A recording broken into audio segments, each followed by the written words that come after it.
इथे खूप लोक यायला पण घाबरायचे. कोळी लोकांना म्हणजे दागदागिने पहिला पाहिजेत. सगळ्यात पहिला प्रॉब्लेम म्हणजे आमचा पाण्याचा असतो. किती वेळ निवड झाली ते कोणीच आम्हाला इथे काय करून देत नाही. खाली फक्त आम्हाला शिवशक्ती येऊन सगळे आम्हाला मदत करून देते आम्हाला आमच्यासाठी. हे अप्पर कोलिवाडामध्ये आपण आहोत, सेंट पॉल विभागामध्ये. आणि इकडची सर्व रहिवासी जे आहेत ती मोस्टली मच्छीमारी आहेत.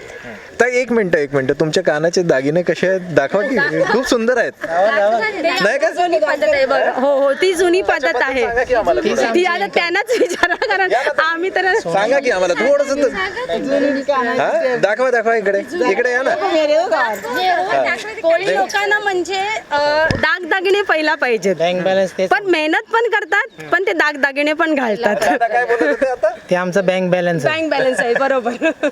सगळे कोळी जे मेहनत असतात ते सोनं वगैरे घालून तेच बँक बॅलन्स. हो, तेच बँक बॅलन्स आहे. काय बोलतो? कष्ट करता आम्ही. आणि असे सुंदर दागिने. आणखीन काही असे पॅटर्न्स आहेत? तुम्हाला हवे असतील तर हे भेटतील खूप पॅटर्न. नाही, खूप चांगलं आहे. आता कोळी समाजाचे इकडे काय प्रॉब्लेम्स आहेत तुम्हाला माहित आहेत?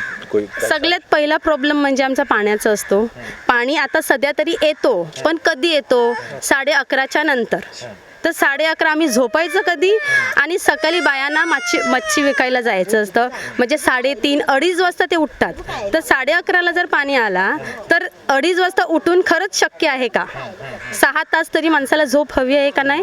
तर तो पाणी खूप उशिराने येतो. आमचा येतो पण खूप उशिराने. जेव्हा माणसं झोपायला जातात, अर्धी रात्र होते, तेव्हा पाणी येतो आणि परत आम्हाला उठून मच्छी विकायला जायला. तर तो एक आमचा मुद्दा आहे पाण्याचा.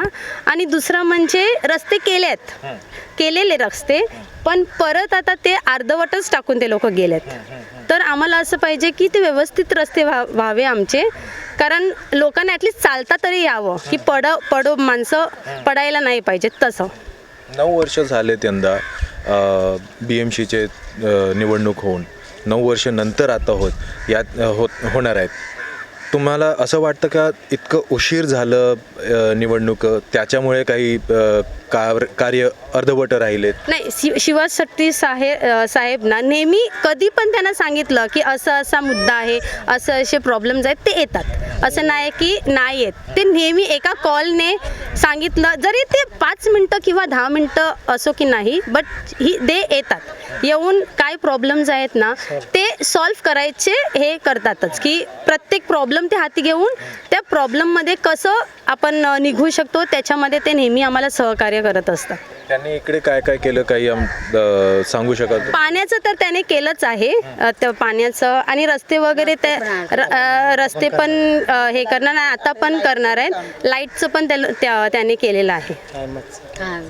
तो खांब बसवलाय, कारण इथे पहिला तर अजिबात लाईट नव्हती.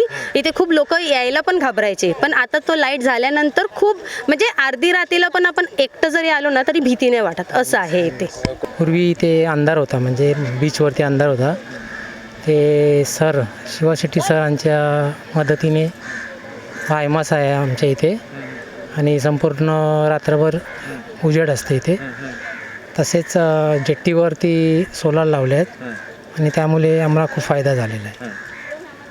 तर आता मी आताच विचारत होतो की निवडणुका आलेत, तुम्हाला काय वाटतं इकडे कोण कोण उमेदवार आहेत आणि कोण असं स्ट्रॉंग तुम्हाला वाटतं निवडून येणार?